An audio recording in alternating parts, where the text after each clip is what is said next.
What's up, everybody? Welcome to the Lambo Place podcast.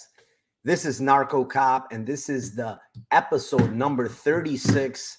Before I even go on, something that's really important that I need to stress out is I want to thank every one of you for subscribing to my channel. I hit the 1K mark. I know I've been striving to get there. I haven't put as much content as I wanted to do out there, but I try to do as best as I can. I do try to get on spaces. I try to answer as many questions as I can in DMs. So I do really want to thank everybody for subscribing to my channel, getting it to that 1K mark. I appreciate each and every one of you. That I wanted to get that out there. Thank you very much for getting me there to the 1K mark, man. From here on out, let's try to just keep going up, and that's about it. Then I want to shout out my chat. It's Mike Z is in the house. Luke Golding. I'm sure a bunch of others will get in here. We got 10 of us so far. Hopefully they start streaming in. We have another great lineup per usual. Headley won. Congrats. Thank you, buddy. I appreciate it. Thank you very much. And without further ado, I will have to bring in here my co-host, Timothy Troiano. What's up, Tim? Are you ready for UFC Vegas 63? Yes, sir. What is up, man? Congrats again on the 1K.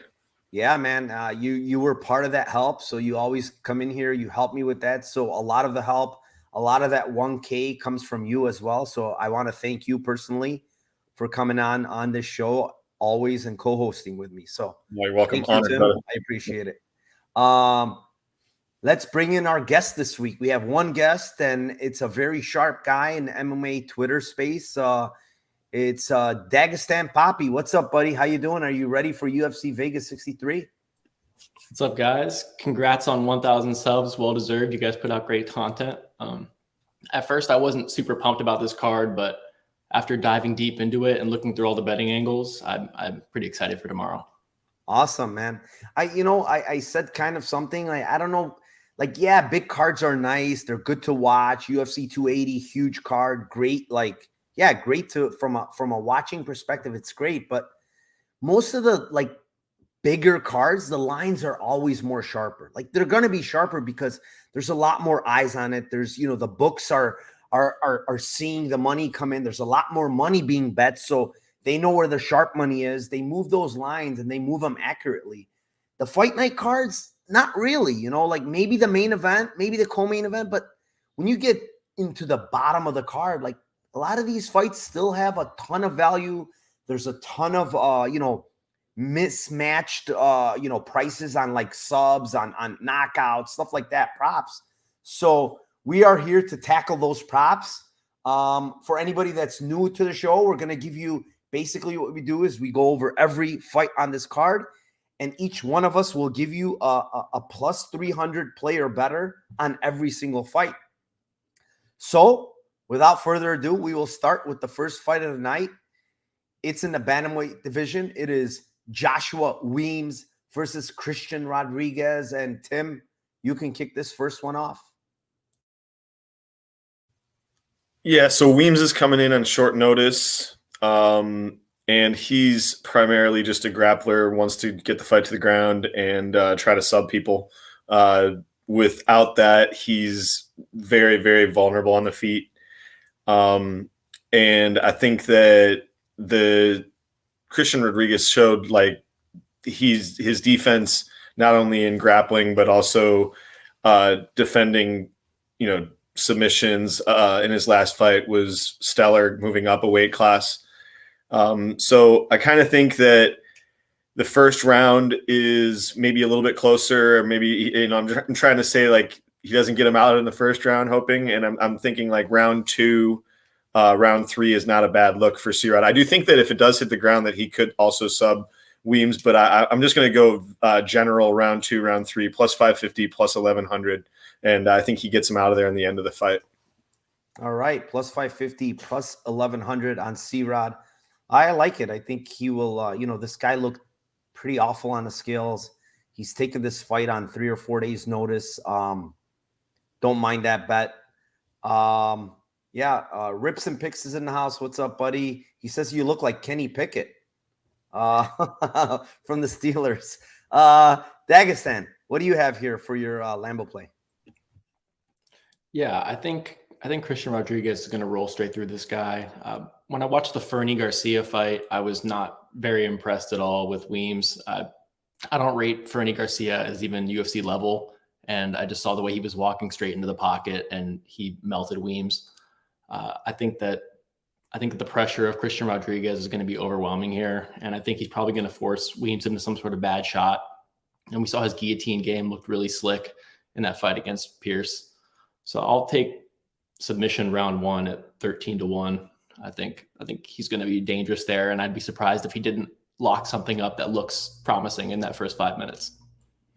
So you're taking it easy with your first play, just a plus 1300. That's all. Nothing, very conservative. I like it.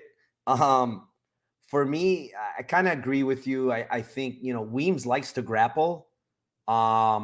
He's not going to want to stand with C-Rod. Like, C-Rod is very technical, very good on the feet, throws a lot of volume, has power in his hands. He's more like volume over like one punch knockout, but he breaks people. He keeps coming, he keeps throwing good leg kicks. I was really impressed with him against Jonathan Pierce, who's huge at 45, and you see C-Rod on late notice coming up, from 35 to 45, and people have a lot of trouble with Pierce, and especially when it comes to grappling, because he's so much stronger than a bunch of these guys. But man, like, Rodriguez was hanging with him. Yeah, he was getting his back take and stuff like that, but he defended very well. I don't even know how, to be honest, that first round, I have no idea how Pierce got out of the guillotine, man. That was like super, super deep. Even the announcers were like, oh, he's just a matter of time. He's tapping. Like, and he didn't tap. He's a tough dude. And Weems is going to tap if that happens. So I agree with you. I didn't go with like a round 1 because the sub prop is so juicy on Unibet or Bet Rivers. It's plus 750. I think that's a great bet, man. I do think Weems is going to get very uncomfortable on the ground. And if he does get hurt, he's probably going to panic shoot. And because that's what he knows how to do. He knows how to grapple. And I think, the guillotine's going to be there, maybe a Dars, something like that. But I do think he stops him one way or another.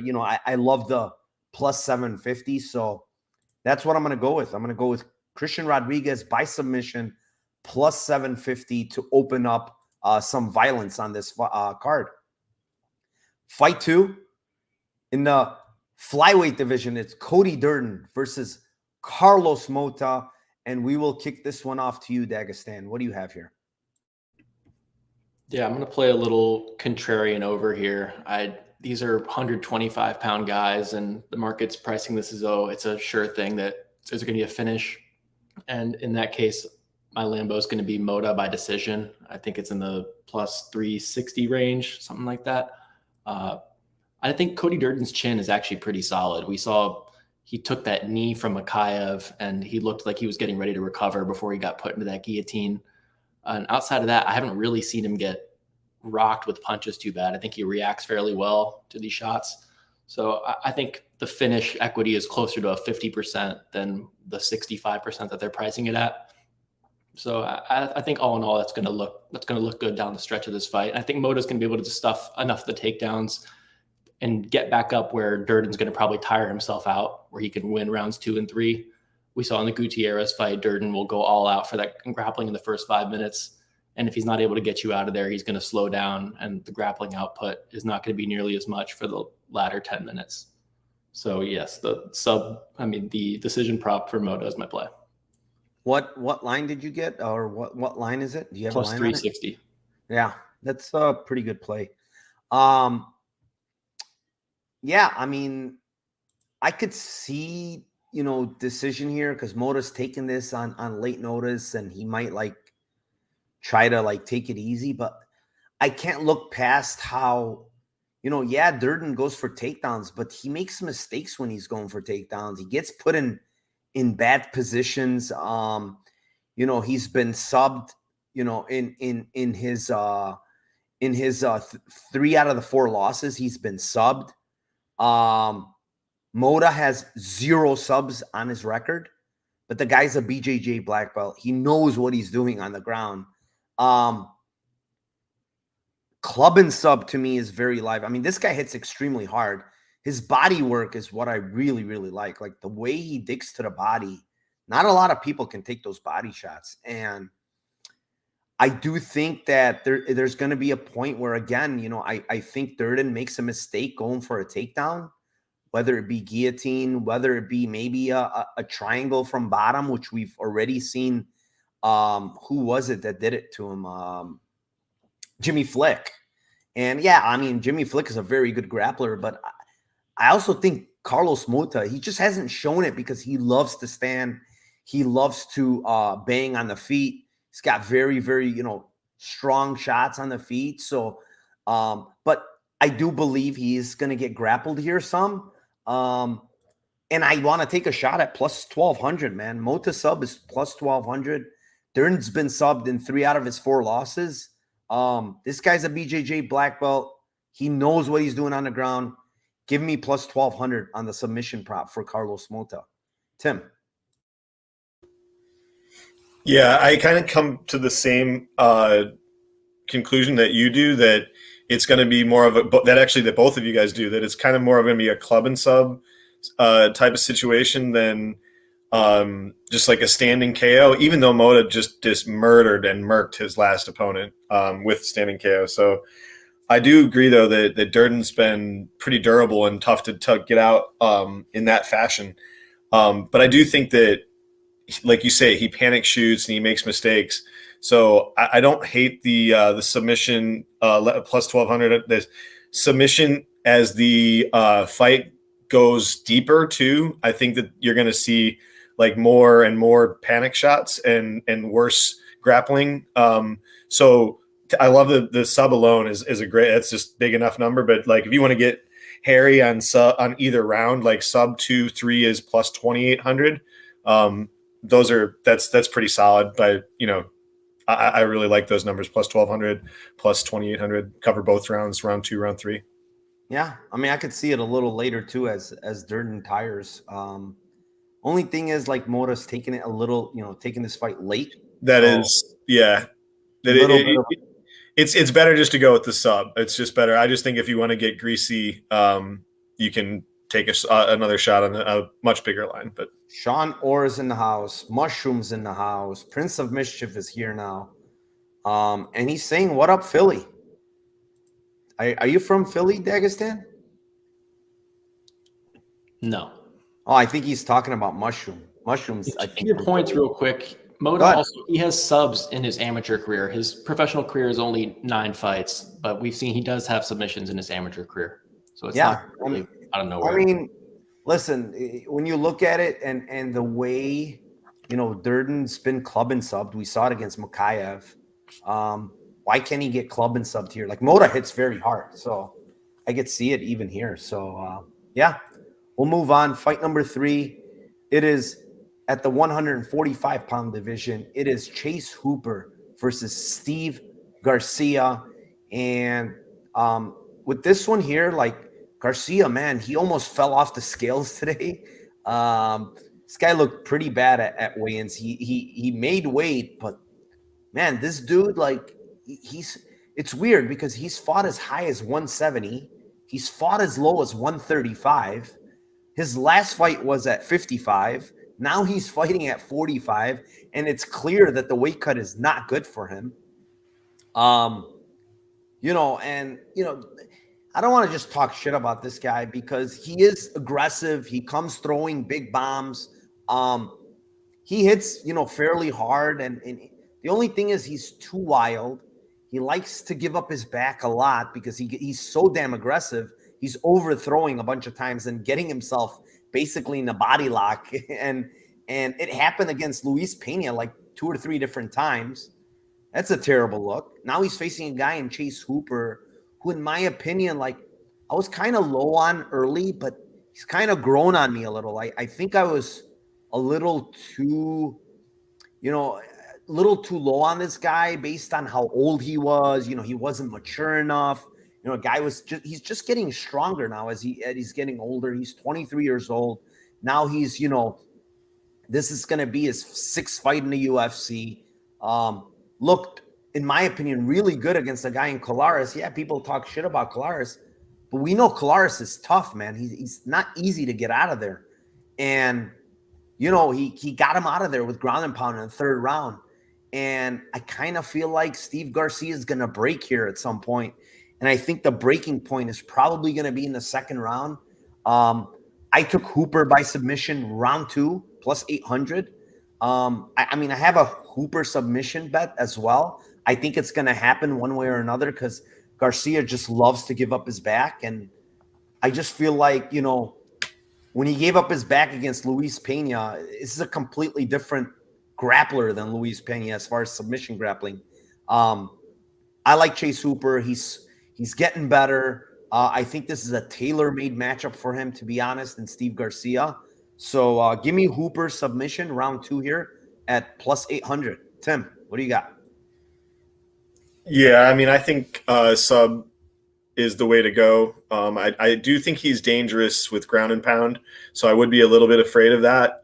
He's shown that in multiple fights, not just in the last fight, that he gets in really good positions. Once it's hard for him to get fights to the ground, but once he gets them to the ground, he transitions well and he's very aggressive. And if he gets to mount, he will rain like ground and pound until he can get a choke. He just takes whatever's kind of there. So I don't hate anybody taking a shot on the KO prop, but it's kind of like last fight you had a really great line on it. At this line there's a correction for sure. So I don't think it's a great line, but it is definitely live for how he attacks.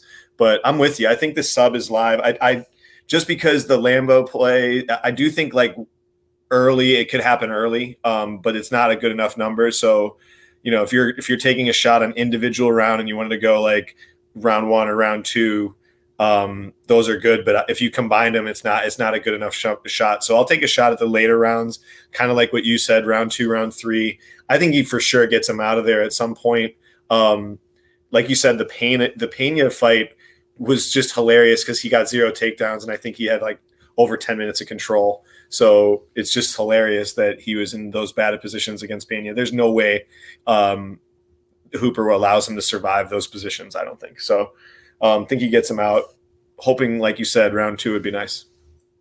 Quick stat, 5 out of his 11 wins, round 2 and round 3. So, I mean, he tends to not get the takedowns early, like you said, because he doesn't have very good wrestling.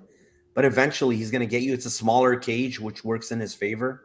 And then you got an aggressive guy. That's the thing. Like, Steve Garcia is always overthrowing, putting himself out of position. So, Dagestan, are you agreeing with us here, or do you have some kind of surprise? I'm within the same line of thought for sure. I mean, I think you guys touched on all the key points. The Luis Pena fight tells you everything you need to know. You don't have to get takedowns to beat Steve Garcia. You can just swing straight to his back, taking advantage of his over aggressiveness. I think I actually played the TKO KO. I think that the best part of his game is the ground and pound. I think that's when he's at his very best, is he's using his grappling to get into positions where he can unleash shots.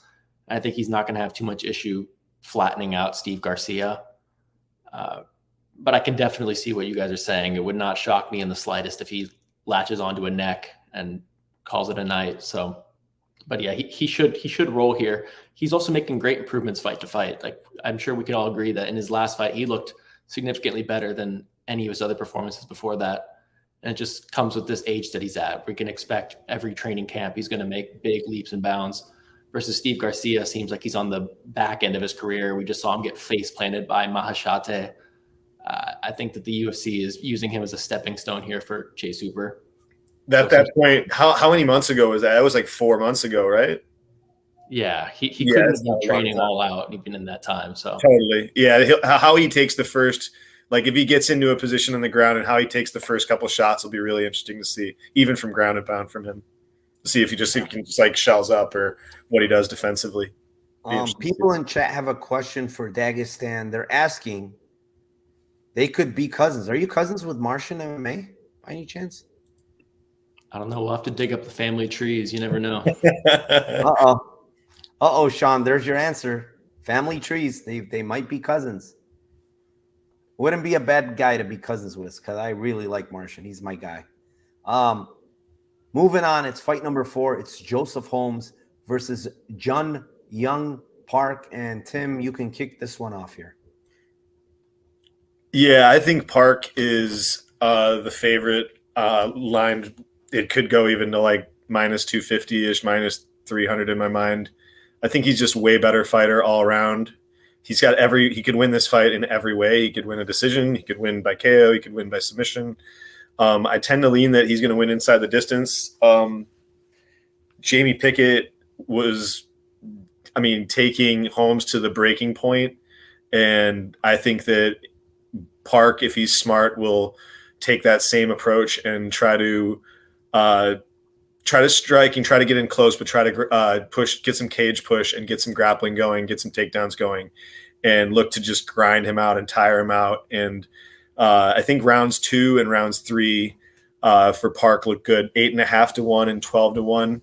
I think that as the fight goes, he progresses, that he just breaks him. And I think the same Pickett is. I bet Pickett by points, and I remember it being sweatier than I wanted it to be, and I couldn't imagine losing a fight actually where Pickett finishes somebody, and he was close. So I feel like Holmes is just. I feel like the size is being overrated a little bit in this fight, like that he's going to be able to just keep the distance so easily. He hasn't shown an ability to do that in fights. So I think Park gets inside, and I think he breaks him eventually as it goes on. All right. Timothy leaning on the Park side, late round props. Dagestan, what do you have here for your Lambo play? Yeah, I was going to go with Park round 3 at 11 to 1. I think he's going to be the better fighter here. The only thing keeping me off of his money line, honestly, is just I think that he showed signs of regression against Anders athletically. And after a knockout like RoboCop delivered, we see that happen in the sport time and time again. Guys are changed, and they're just not the same person ever again. So it wouldn't shock me if we've already seen the best of him, even though he's been someone that I've backed a lot historically. I've bet on him a number of times throughout the years.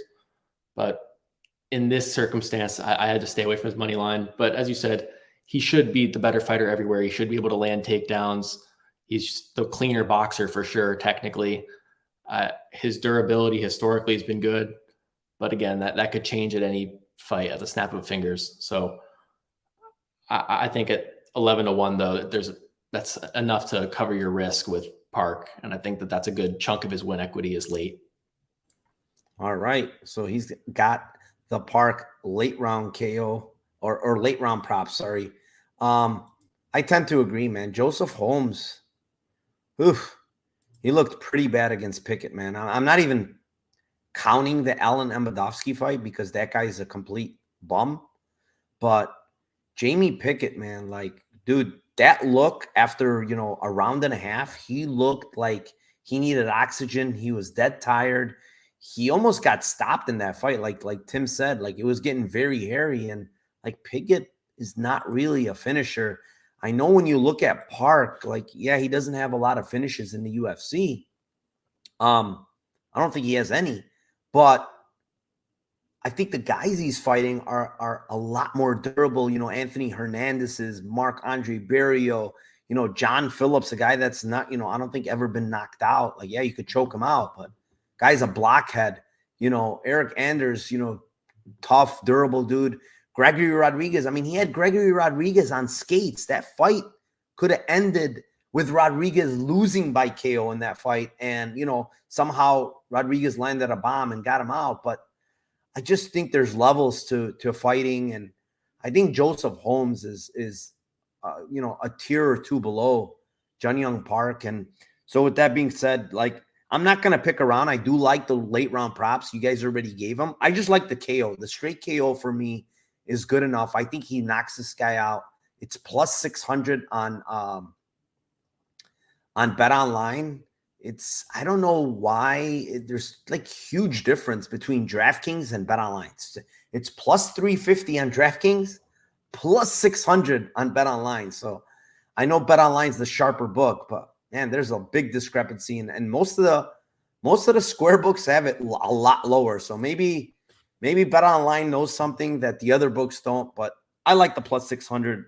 I think Park gets him out of there at some point. It could even be early, honestly.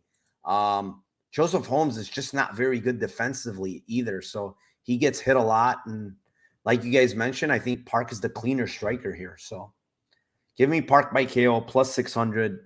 And we will move on. Fight number 5 at the heavyweight division. It is Andre Arlovsky versus Marcos Rogerio de Lima. Dagestan, what do you got here? I think Andre Arlovsky has been high rolling his career as of late. And I think most people think that he lost that fight to Jake Collier and it was just a gifted decision. But I think it all comes to a halt here in a big way. I think he's going to get knocked out in round 1. So I think Rogerio, round 1 KO at plus 400 looks good to me. He's going to be throwing heat in that first 5 minutes. And although Arlovsky hasn't been finished as of late, I remember him getting his jaw broken by Rumble Johnson back in the day. Like, this guy's been knocked out a lot of times over a lot of years, and it's bound to happen again at some point. I think it's going to happen early here. Rogerio is really explosive. And I'm not convinced that Andre Arlovsky can take a punch. All right. Rogerio de Lima, round 1, KO plus 400.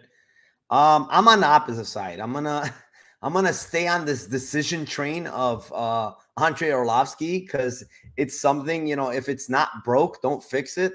So it's one of those where this guy, I mean, he just seems to always win decisions, man. Like I said it. I had Collier in that fight, like complete robbery. Like it, instead of 29-28, like it's, 29-28 Arlovsky, you can make a better case for 30-27 Collier than 29-28 Arlovsky. Yet we still had 29-28 Arlovsky. And this guy has won, guys, he's won his last 7 decisions. Yeah, he lost the one before that to Sakai, but 7 decisions in a row, he's won them. Every single time it's gone to the scorecards, he's won them. And, the one time, he did lose. It wasn't at the Apex. It was in Florida. I want to say many of these other ones, they were at the Apex. Like, I don't remember. Maybe the Linz fight wasn't, but a bunch of these other ones outside of UFC 271 were at the Apex. And he just keeps winning. And those judges somehow have some kind of bond with Arlovsky. But yeah, I can't. The thing is, I can't get behind Lima being this big of a favorite. Like, I get the round 1 KO, and probably that's where you want to bet the Lima. But this guy gasses. Like, you can't really count on him to wrestle for 15 minutes. Arlovsky's probably going to have more volume than this guy. Ivanov fight, like, yeah, it was a close fight, but I think Ivanov won that fight. He clearly won round 2 and 3 to me. I don't know, man. This guy slows down a whole heck of a lot after round 1. And if he does, I think Arlovsky is just going to have more volume. He's going to touch him up more. And this guy's going to, throw those haymakers once in a while. And I don't expect them to land later as the fight goes on. So give me Arlovsky by decision, plus 300, going back to the well. Tim, what do you got here? Yeah, I mean, if you're going to go that well, you also have to include the split decision Arlovsky 13-1 or 14-1 now. I mean, that's just a gross number. It just is. I don't have anything else to say. It's kind of like last week, Sean O'Malley split decision 14-1. It's like, dude, this is his path. I don't understand why, Arlovsky wins these greasy ass decisions. So I like that as I think, like you're saying, I think both you guys are really good on your props. And I think, like, I asked you in the spaces today, Narco, I said, do you think that a draw is live here? I think that the draw is live here for some reason. I just do. Like, I think that if Rogerio does, like, gets him inches away from death in the first round and doesn't get the finish, he could shoot his load and have, like, only 20 shots or 30 shots and them all be in the first round. You know what I'm saying? I just can see that happening and then getting outpointed in round 2 and 3. So I might take, like, a lunch money stab at the draw as well as the split on this fight and just take a couple stabs at some long shots. All right. Tim is all over here. Draw, the split decision, huge props. So, yeah, man. I mean, I could see some scenarios where this fight can go to like a draw, maybe a 10-8 early, and somehow Orlovsky survives and Lima gasses himself out and Orlovsky wins 2-3. It's possible. Moving on, it's in the middleweight division. It's Roman Dolidze versus Phil Hawes, and I will kick this one off. I kind of like Hawes by decision here. I know it's not a Lambo play. I want to say it's like plus 260-ish. So it's like a Toyota or plus 275 on Unibet and Bet Rivers. But yeah, I think, the way this guy stalls Dolidze and does all that bullshit on the fence, and I know he's gonna want to do a lot of that shit again, because I think in the striking, like I do believe Hawes is much quicker, much cleaner, has more power. Dolidze wants to, cage push, get the fight to the ground. I don't think he's gonna have success getting this fight to the ground. However, maybe there is some cage pushing, maybe there is some stalling. But minute winning, I think is Hawes. I think Hawes somehow has the better cardio here, in my opinion, because Dolidze hasn't looked good in the third round at 85. Hawes has actually looked pretty good with his cardio of late. I don't mind it. He looks like he's leveled up his cardio. It looks like he's pacing himself better. In the fight against Daukaus, it was impressive. Like, he went 3 rounds. There was a lot of grappling in that fight, back and forth, and I was kind of impressed with his cardio. It looked better than before. So, Hawes decision plus 260. If you want to go fight ends in split and get a little greasy, it's plus 650. But yeah, that's how I'm gonna go. Tim, what do you have? Yeah, I like the Hawes side here.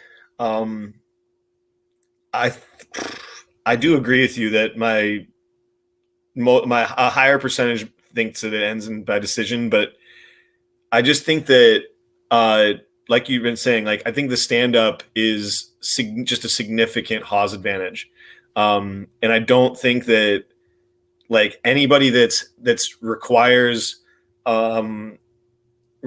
wrestling and grappling and jiu-jitsu to win a fight, if they're fighting against Hawes, it's like that's a really tough matchup. Like he's not going to be easy to get into these positions and to do what you want to do in those realms. So I kind of think Hawes gets him out of there and finishes him for the first time. He hasn't been ever finished. So the KO line is kind of, it's plus 190. So that's the Corolla play. But I do think like KO2, KO3 plus 500 is not bad.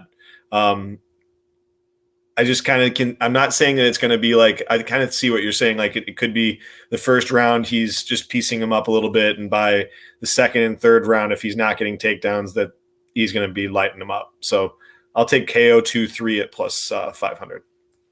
All right. KO 2-3 for Tim plus 500. My only concern with Hawes is his chin is very, very shaky. Dagestan, you on the other side or are you on the Hawes side? Well, I'll preface this by saying that Phil Hawes is the better MMA fighter absolutely everywhere. He's the better striker. He's the better wrestler. I think he's got the better cardio. I think he's the stronger guy. I think he's better technically just about everywhere. But one of the great equalizers in MMA is the chin durability, and he has none of it. And I think Dolidze has somewhat of a blockhead. So if this comes down to exchanges, which I think it will in the first 5 minutes, because Phil Hawes almost never plays it safe for the first 5 minutes. He's going to come into the pocket and he's going to be throwing heat. I think Dolidze knockout at plus 500 is going to be very live in that time. So that'll be my Lambo play. Yeah, I could definitely see that. Like I just said, like Hawes's chin is very, very iffy. Moving on. Fight number 7. It is in the light heavyweight division. It is Dustin Jacoby versus Khalil Roundtree. And Tim, what do you got for this one? Yeah, I like Dustin Jacoby to win a decision and try to keep distance away from Khalil. And not get into just a crazy fire fest with him. I was torn between KO 2-3 and just if he has a lot of success, Khalil just breaking. There's just when I look at this fight, I can see like 50 different things that I could potentially see happening. And it's all based around like more Khalil's range of outcomes than Jacoby's. Jacoby's kind of predictable in what you know he's going to do, and I think he's got some underrated power though. So I wouldn't be shocked if he does get him out of there. But I'll take a shot at the Jacoby by points at plus 310. All right, Jacoby by points plus 310 for Tim. Dagestan, what do you got here? Yeah, definitely. I like that points look a lot. That's Justin Jacoby is not the craziest finisher in the world, and that number is probably would be a lot shorter had he not caught Da Un Jung with a shot that who knows how replicable that is. But I'm actually going to go the other way. I'm going to go with Khalil Roundtree to win in round 1 at plus 550. He's one of these guys who you have really no idea what you're getting. He could show up like the Eric Anders fight and look like a stadium Muay Thai champion. He could show up like the Marcin Prachniow fight and look like he's borderline UFC level, if UFC level at all. So I'm just leaning into that variance a little bit here. And I know that Dustin Jacoby's has a chin that can be broken. We haven't seen it as of recently in these recent years, but once a chin goes, it can go again. And I think Khalil's going to be really live in those early exchanges in the first 5 minutes. Khalil Roundtree in a striking match with anybody is going to be live for a knockout. We saw him knock out glory kickboxers in the past. So I think at plus 550, it's also worth doing that over the round 1 KO at plus 600, just because I could see him latching onto some sort of guillotine after rocking Dustin Jacoby. All right. So we are on opposite sides there. For me, you guys got to hang on to your hats here. I don't give this very often, but Lambo play here is the draw. Plus 8,000 if you have Bet365, plus 6,600 if you have Bet Online, stuff like that. And I'm not just saying the draw just to say, oh yeah, draw, Dustin Jacoby has 1 draw on his record, so draw is live. That's not why I'm doing it. I kind of mentioned earlier, when you watch Dustin Jacoby fight and when he's on the back foot and he's getting pressured, he always puts his hand out there with his open fingers and he pokes people. He poked John Allen 2 different times. He poked Michael Olajaychik 2 times. Both fights, he didn't get a point deducted. But it's starting to be a pattern with this guy. Like he's constantly, poking people. And I feel like he's going to do the same shit against the guy in Khalil Roundtree who's going to pressure him at will. Like Tim mentioned to me earlier, yeah, you should probably take point to be deducted, minus, plus 20, what is it, 2,000 or 2,200 or 2,000. Yeah.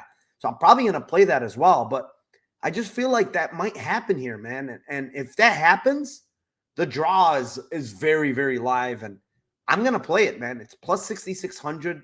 I don't even remember the last time I gave a draw on this show, but I just feel like after watching tape, Jacoby just is constantly doing this open hand stuff and poking guys in the eye. He's done it 4 times in the 2 fights I watched. And I didn't go far back in his other fights.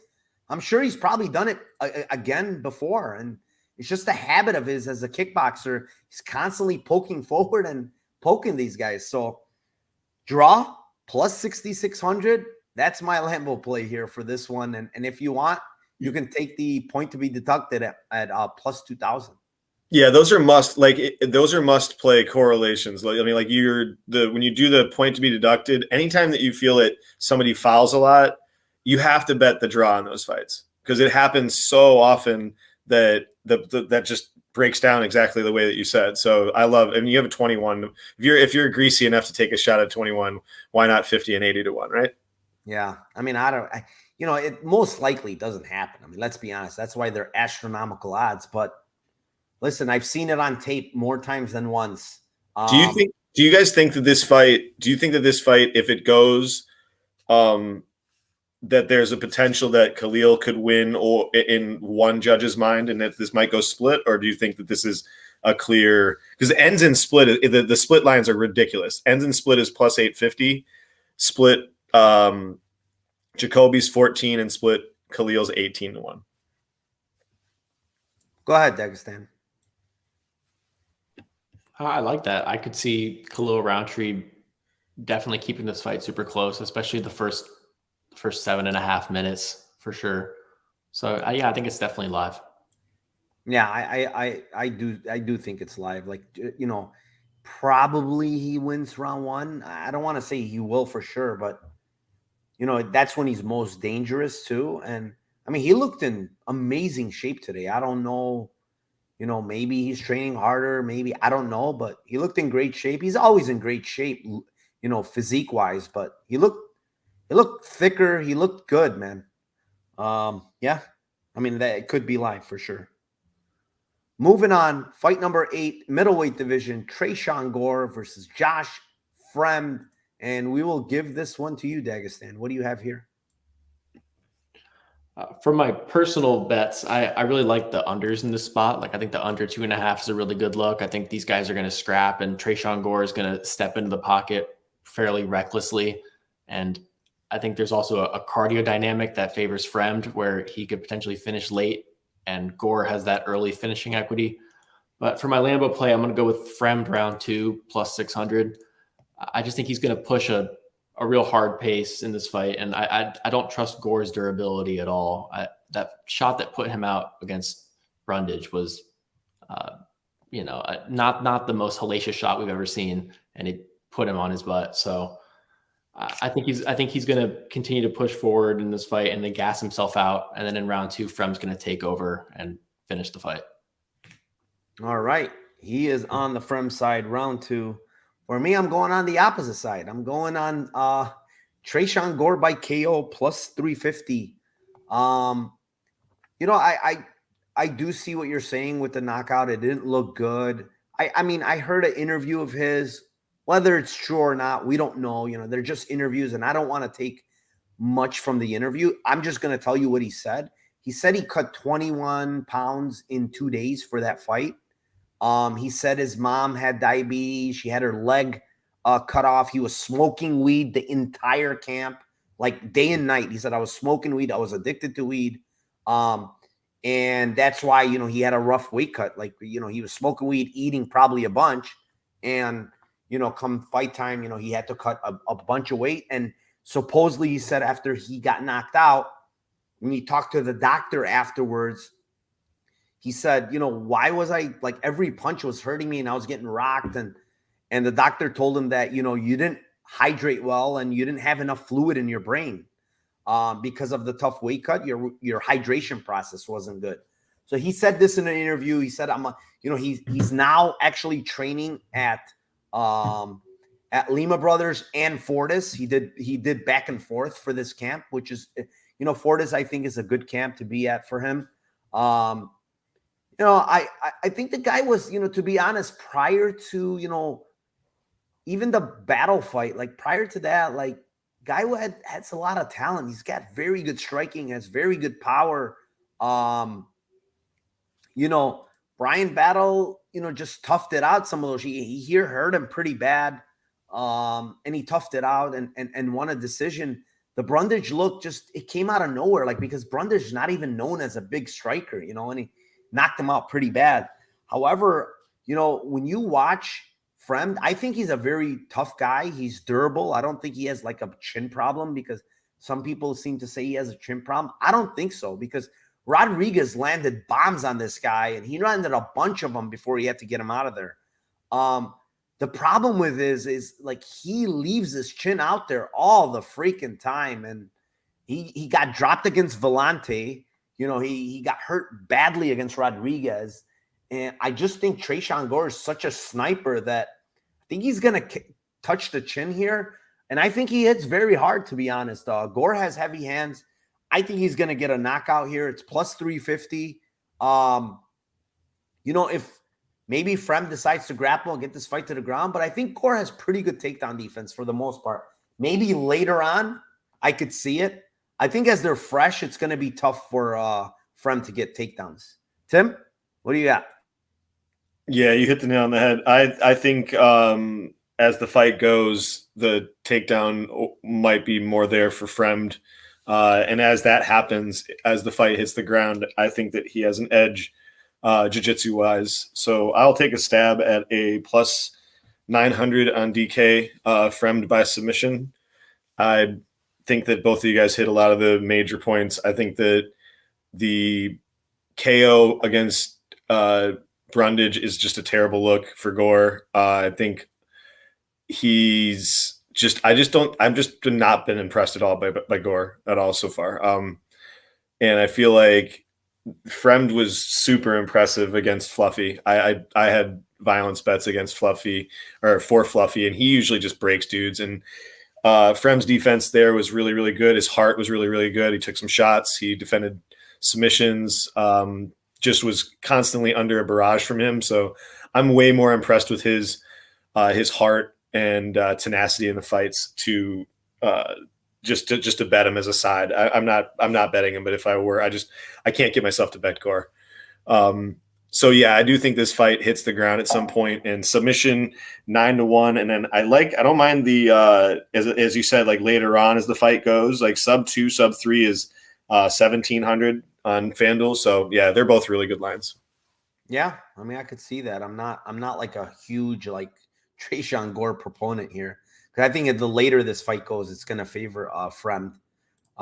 Rips and Picks says, can't trust 4-2 Tresean triple champ Gore. Get that right, please. It's 3-2. Don't be giving him too much credit. He only 3-2. And yeah, see, DXJC just corrected you. It's 3-2 Tresean triple champ Gore. Yeah, I mean, it's an interesting fight. I could see it happening both ways. I don't have like some huge take on this fight. Moving on, fight number 9. It is in the heavyweight division. It's Waldo Cortez Ocasta versus Jared Vanderaa, and I will kick this one off. This might be a hot take, to be honest. I think it is a hot take. No, I'm serious. This is a hot take. It's Cortez Ocasta by decision, plus 500. That's what I like. I took the over 1.5 here. I played him by decision at 450. And now it popped up at 500 on FanDuel.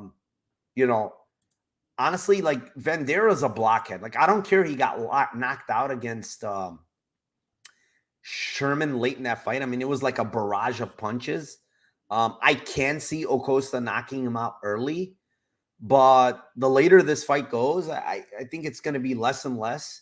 And honestly, Cortez Ocasta just doesn't throw like crazy volume. It's not like, he doesn't throw a lot of volume. And I just think in the boxing range, he's going to be the much cleaner boxer. I mean, Vanderaa just doesn't move his head. Cortez Ocasta has a boxing background. I think he's going to be the cleaner striker. He's just as big, just as long. So I just think it goes to decision. I think Ocasta wins most of the minutes here. And no one in their right mind can say that Vanderaa is going to grapple here, because we don't see it. We haven't seen it. You can't give that take that Vanderaa is going to grapple, because we don't know that. So give me Ocasta by decision, plus 500, and Tim is laughing, so he must have some kind of grappling edge for Vanderaa. So go ahead, Tim. I'm only laughing because I know how stupid it is, and I just don't want to be you don't want to miss out. Like that feeling of FOMO when he grapples for the first time and does what he's supposed to do. You're going to feel so bad when that happens. No, this pick is for Rips, in the chat right now. He knows where I'm going right now. I do see your logic though on the points for both sides, and the split ends and split is plus 900. I do want to say that that's not my pick, but if the fight goes, this could be a really close battle back and forth between bigger shots and volume. So I don't hate that, but if I miss out on a Jared Vanderaa by submission prop ever in my life, I will gun to head. It'll be happening, guys. So I'm going to take a shot at the submission. He's so much better if the fight happens to hit the ground. He's so dumb that this will not happen. This prop won't happen. So like you're saying, he's not going to grapple. and he's going to stand and bang with this guy, and I'm just going to lose this. But I just feel like the grappling edge, the wrestling edge, and if the fight does hit the ground, I feel like 11-1 on sub is going to look silly. If this makes you feel better, he's had one takedown in the UFC, and it was against Harry Hunsucker in, I think it was Dana White's Contender Series. So, and he tries to sub Oleinik, and he tries to reverse Oleinik, and he tries to take his back. Like that's the dumbest. Like, so I'm hoping the mustache changes it all. Is my point. I hope that the mustache gets him in a different level of intelligence. Very possible. Very, very possible. Definitely. Dagestan, what do you have here? I think this fight, skill for skill, is a lot closer than the line suggests, but I can never bring myself to bet on Jared Vanderaa again. It's just every time I bet on the guy, I find myself incredibly frustrated and a little bit poor every single time. So I'm going to resist the urge. And instead, I'm going to go with the either fighter wins by split or majority decision at plus 900. I just think that this fight could play out really close the entire way through. It could be Jared Vandeera's kicks and outside volume versus the bigger shots by Waldo. So I don't really see either fighter completely running away with this outside of Vanderaa getting knocked out in the first 2 minutes. So yes, I think at plus 900, it's a good look. All right. We have OV saying, Lambo plays put the ball on my week of capping before I lock my plays in on Saturday morning. Thank you, sir. We appreciate it. Tim, you have balls. I can't hate you for doing that, says Rips and Picks. Hats, wishful thinking, Tim. Jared is a walking punching bag. And Vanderaa shaved the mustache too. What? He shaved it? Oh, you're done, Tim. You're done. There goes the mustache. Yeah, switch to split decision at this point, right? It's over. Mustache is gone. Submission is gone. We will move on to the co-main event, and it is in the welterweight division. It is Tim Means versus Max Griffin. Tim, kick this one off. All right, so I mean, they're both kind of old. I think Max is more durable, and it's gonna be a firefight. So I don't think that the KO line for Max is good enough to not take inside the distance. It's plus 200 versus plus 270, because legit, like a majority of the fights that you see with Means, like he gets bonked and then he gets subbed. And then so the club and sub is very live. I just don't think that, Griffin he's just not the kind of guy that's going to go in for that. So it's just like, the sub line is so enticing because it's such a long line, and the inside the distance prop is like plus 200. So inside the distance is the Corolla, and the Lambo would be that he gets a club and sub, and he actually does lock up a choke plus 1100. So yeah, I don't think the KO is plus 270 versus plus 200. I don't think it's worth that. All right, Tim going with the submission prop.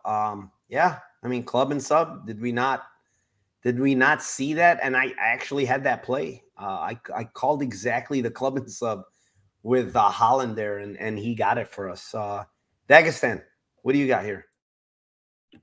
Yes, I'm on the same prop as Tim. I have the submission at plus 1200. It just stands out like a sore thumb, considering that Tim Means gives his neck up when he wants out of the cage. So I could definitely see Max Griffin overwhelming him with wrestling and volume, and then Tim Means presenting his neck as a way out. So I think it's a no-brainer at plus 1200. I'm definitely going to have some money on that by fight time. I also like the scorecards, no action, and the money line for Max Griffin. I think that Tim Means is a bit over the hill at this point, and I think just as an athlete, he showed signs of regression against Holland. I don't think he looks as fast, and I think his durability is gone at this point. Meanwhile, Max Griffin is a proven, historically durable guy who you know what you're getting. You're going to get good cardio. And I think he's actually hitting his stride at age 36, while Tim Means, only being a little bit older, he's definitely seen better days. Yeah, I mean, can't disagree with you there. One guy looks a little better than the other, even though they're really close in age. So for me, I went with the KO. Like I do see the sub prop there, and it's very tempting. But man, this guy is Max Griffin just is long overdue. Like I know he knocked out Song. And then it was a KO. I guess it was a call to KO against Ramiz. But man, when you watch this guy, like he's dropping a lot of people, man. He's got a lot of knockdowns in his career. 5, 6, yeah, he's got 7 knockdowns in his UFC career. The guy clearly has power in his punches. He dropped Neil Magny and hurt him pretty bad. And the thing is, Magny is just hard to get out of there. Guy can recover.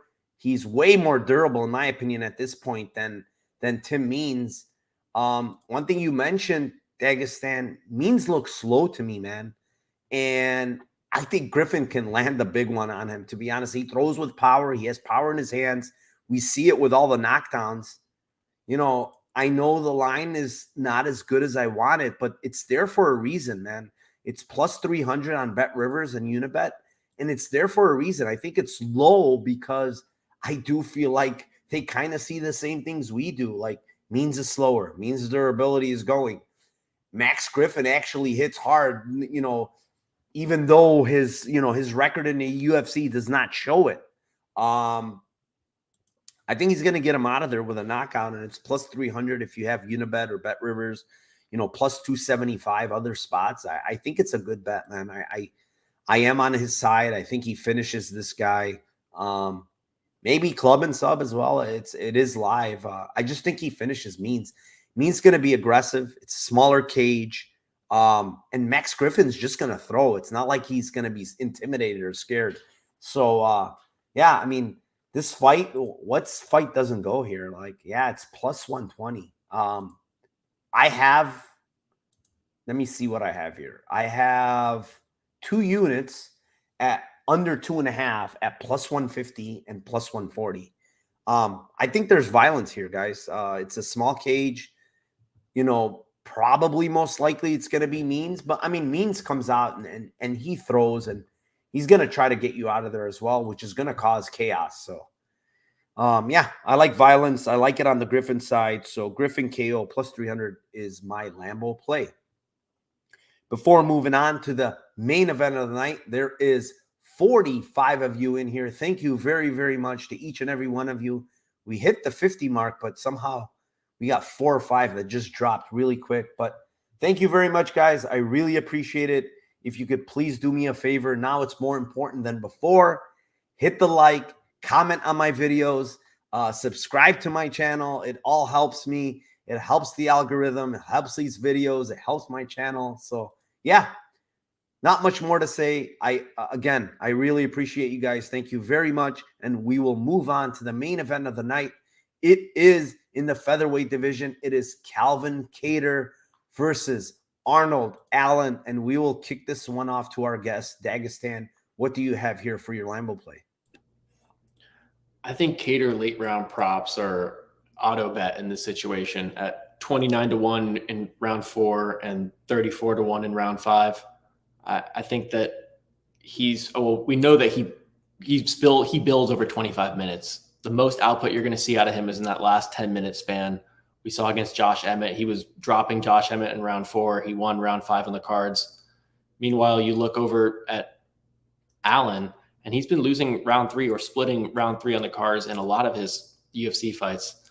I believe the Rinaldi fight, the Lenz fight, we saw him lose round 3 to Sadiq Youssef. It's a trend at this point, and I don't think that come rounds 4 and 5, he's going to be the same fighter. Especially, we saw him on the scale. He looked like a corpse. He looked like he had not eaten in weeks. And I think we know exactly what we're getting out of Calvin Kattar, and there's just a lot of question marks on the Allen side. I think the optimal play here is to wait for a live entry on Calvin Kattar, just given that Allen's going to be moving around on the outside and leg kicking for the first 5 minutes. And I could see him landing some big shots and potentially stealing that first round. But after that, I think Kattar's jab is going to add up, and his forward pressure is going to be there all night. So Kattar is my biggest exposure of the night, between his money line, his scorecards no action, and his late round props 4 and 5. All right, Dagestan all over the Cater side. And I tend to agree with you. I played Cater money line. I played Cater round 3 KO, just specifically KO. And then I played round 4, round 5 Cater. I'm all over the late round props. When you look at volume for Cater in round 4 and round 5, it's always goes up, which is crazy. Like it goes up from his previous rounds and all his 5-round fights. And then when we look at a guy like Allen, and he could level up, guys. Listen, he's still 28. Guy's improving, but like his cardio just doesn't look good in some of these fights in the 3rd round. Did it look good against Yusuf? No, I think he dropped the 3rd round, and he probably would have dropped the 30-27 if he didn't knock down Yusuf in the first 2 rounds. And, you look at the Nick Lentz fight. He loses the 3rd round. He's tired. His biggest win is probably Sadiq Yusuf because I don't think that Hooker fight, Hooker moving down to 45, kind of being washed, in my opinion, is not a big win. But, Sadiq Yusuf is a prospect. He is good. But again, that fight, if he doesn't drop Yusuf, he loses that fight. Cater's shown a crazy chin. He's shown a crazy gas tank. The other guy is opposite of these things. So, like, you got a guy that's historically very good in late rounds. Then you got another guy that's never been 5 rounds, and he looks bad in the 3rd. Like Dagestan said, it's an auto bet to play these late round props. Yeah, they might not hit. That's why they're huge, but sometimes they hit. And I think these lines should have been a lot lower than what they are. Hence why we're giving them, because Cater 34-1, 29-1 in those late rounds just feels so off. And I feel like it's so live for him in this spot specifically here. Tim, what do you got here? I'm not breaking off of anything you guys say. You guys broke it down perfectly. Late round props for Cater all day long. Round 3, I would add round 3, 21-1 as well. If you wanted to connect the KO 3-4-5 on FanDuel is 12-1. So those are all just awesome. Gonna have a bet on Cater as well, and I feel like, I just feel like he's definitely the side. I feel like this is a weird overcorrection on both, and I feel like the Emmett fight was. I don't think it's not robbery, but I think he won that fight pretty clearly, and I just I think one judge gave round 4 to Emmett, and it was like that was the worst. It was the worst round ever to give to Emmett. So I think like the clearest round that he lost was round 4 in that fight. So I think that changes the line in this fight. If he wins that fight, I think this line is probably closer to like -150, -160-ish for Cater. So yeah, I think he eventually breaks him. All the things you said about the cardio in the round 3s historically for Allen they're not good signs for rounds 4 and round 5, especially against a guy like Cater. Yeah, totally agree. So we're all on the late round props. What scares me, honestly, I said this earlier, like I feel like everybody is on Calvin Cater, and it's like everybody that I talk to, it's Calvin Cater late round props. It's like, oh, fuck. So I'm going to preface this by saying that, and this happens a lot, the mush of the week is probably Calvin Cater. I hope not, but I forgot who it was. We said the mush of the week. It was like last week or 2 weeks.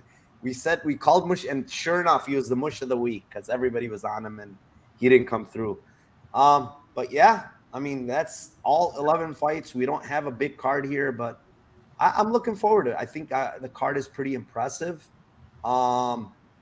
With that being said, we do have to give you our Lambo parlays, and I will kick this one off. My Lambo parlay will be Acosta decision, Haas decision, Jacoby decision, 91.88 for $100. So $100 wins 9,188, and $10 wins $919. So do with it what you may. That's what I like for my Lambo parlay. What do you have, Tim, here for your Lambo parlay? That's awesome. I have a submission. One, and I'll do 3 to start. And if you want to add the 4th, because I did predict the 4th, I'll it goes absolutely insane. So Chase Hooper by submission, Carlos Mota by submission, Christian Rodriguez by submission, 179 to 1. And if you add Max Griffin, it's 2,150 to 1. 2,150 to 1. Yeah, but I'll just take the 3. The first. I think that's the biggest. I think that's the biggest Lambo parlay ever. But 2,000. So $1 wins you 2,150, right? And $10 wins you 21,000. Okay. Yeah. That is definitely one of the biggest ones. Yeah. Should be like around plus 500. Why not? Dagestan, what do you have? Yeah, I've got another big one for you. So I'm going Hooper wins by TKO KO, Rogerio wins by TKO KO round 1, and Cater wins in round 5, and that comes out to plus 97,900. Plus what? Plus 97,900. Jesus Christ, you guys are absolutely killing it. I always play, just so you guys know, I always play my guests and my co-hosts plays. So I just throw a little lunch money on it. And if it hits, it hits. The 1 week I gave it, Tim didn't play it somehow. It hits. It was pretty crazy. It was like I always do too. Were you not on the show or something? Is that why you missed it? I think it was something greasy like that. Yes. Yeah, it was one of those shows you missed and it happened to hit that time. But yeah, guys, again, thank you to everybody. Thank you. Yes. Thank you, Mushroom. We appreciate it. Hope you hit one of these Lambo parlays. Hope we all hit Lambo parlays and we all make a bunch of money tomorrow. There's also the Bellator card, so that's a little earlier, like 4 or 5 hours earlier. So it's going to be a long day tomorrow of fights. But that being said, I will kick it off to my co-host, Tim. Tell them where they can find you. Do you have any shows coming up on Spaces with Sean? Let us know. Yeah, tomorrow, 1 o'clock Central Standard Time, doing the Spaces with Sean. We will break down the fights and then have the chat come on in and give their best picks of the card, and then just here with you as well every Friday. Thanks again, Poppy, for coming in. Appreciate it.